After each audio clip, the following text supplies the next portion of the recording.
A história de José e a esposa de Potifar é uma das narrativas mais intensas e profundas da Bíblia, porque trata de algo extremamente humano: tentação, caráter, escolhas e consequências. Diferente de batalhas grandiosas ou sonhos proféticos, esse episódio acontece no silêncio, longe de testemunhas, onde ninguém está olhando, e é exatamente aí que ele se torna tão poderoso. José havia passado por perdas que já seriam suficientes para destruir qualquer pessoa. Foi traído pelos próprios irmãos, vendido como escravo, arrancado de sua terra, de sua família e de tudo o que conhecia.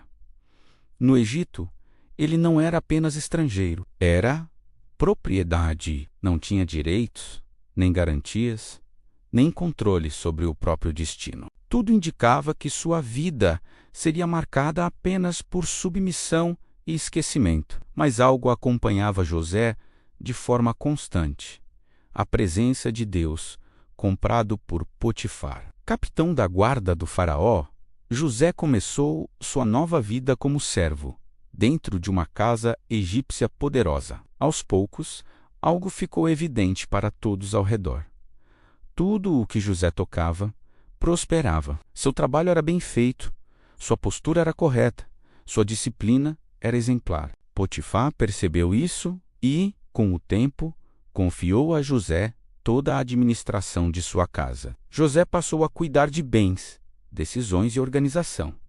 Nada era feito sem sua supervisão. Era uma posição rara para um escravo. José tinha responsabilidade, confiança e estabilidade. Pela primeira vez desde que fora vendido, sua vida parecia estar se organizando. Havia uma sensação de progresso. Talvez, naquele momento, José acreditasse que aquele era o começo da restauração de sua história. Mas a provação que viria não seria externa, seria interna. O texto bíblico destaca que José era formoso de porte e de aparência. Isso não é um detalhe irrelevante. A esposa de Potifar passou a notar José, a observá-lo com outros olhos. No início, o desejo pode ter sido silencioso, mas com o tempo tornou-se direto, insistente e explícito. Ela o chamava dia após dia. Deitar-te comigo. Não era apenas uma tentação sexual. Era uma proposta de poder invertido. Ela era a esposa do homem mais importante da casa. José era um escravo. A relação de forças era completamente desigual. Recusar não era simples. Dizer não significava correr riscos reais.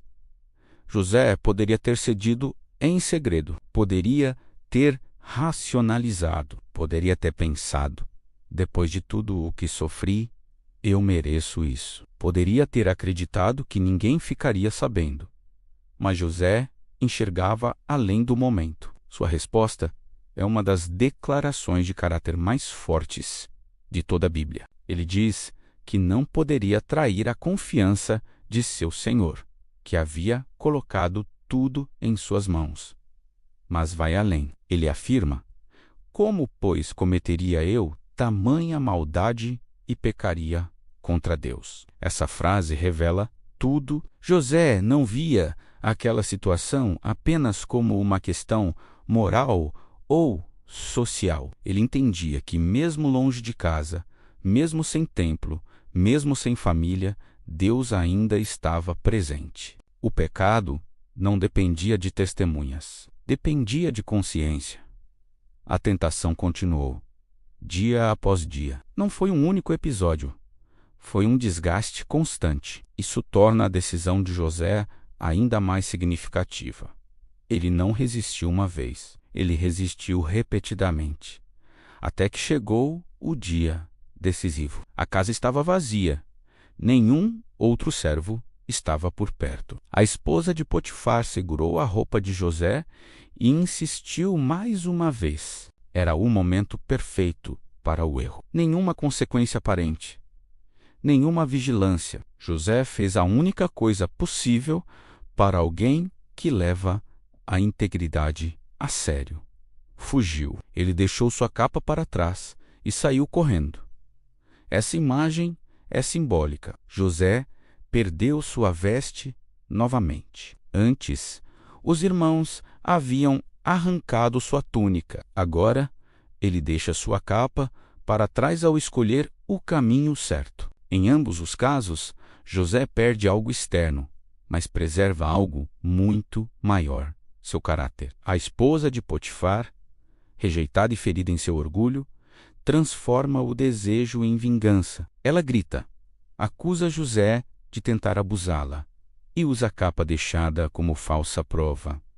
A mentira se espalha rapidamente. José não teve chance de se defender. Potifar, tomado pela ira, manda José para a prisão. Não uma prisão comum, mas o cárcere onde ficavam os prisioneiros do rei. O texto não diz se Potifar acreditou totalmente na esposa ou se desconfiou, mas o resultado foi o mesmo. José perdeu tudo outra vez. Da administração à prisão, da confiança ao esquecimento, da promessa à escuridão. Esse é um dos momentos mais duros da história de José. Ele fez tudo certo e ainda assim foi punido. Isso confronta uma ideia muito comum, a de que fazer o bem sempre gera recompensas imediatas. A Bíblia não romantiza isso. Pelo contrário, ela mostra que, muitas vezes, a integridade cobra um preço alto no presente. Na prisão, José poderia ter se revoltado, poderia ter pensado que obedecer a Deus não valeu a pena. Poderia ter se tornado amargo, frio, distante, mas, novamente, ele escolhe quem será naquele ambiente. E, mais uma vez, Deus estava com ele. Mesmo preso, José conquista a confiança do carcereiro, recebe responsabilidades, passa a cuidar dos outros presos. Sua postura não muda conforme o ambiente. Seu caráter não depende das circunstâncias. Essa é uma das maiores lições dessa história. O caráter de José não era reativo. Ele não agia bem apenas quando as coisas iam bem. Ele era íntegro quando tudo estava contra ele. O episódio com a esposa de Potifar não é apenas uma história sobre sexualidade ou moralidade. É uma história sobre limites, sobre dizer não quando ninguém veria, sobre manter princípios quando isso parece custar tudo. É também uma história sobre o tempo de Deus.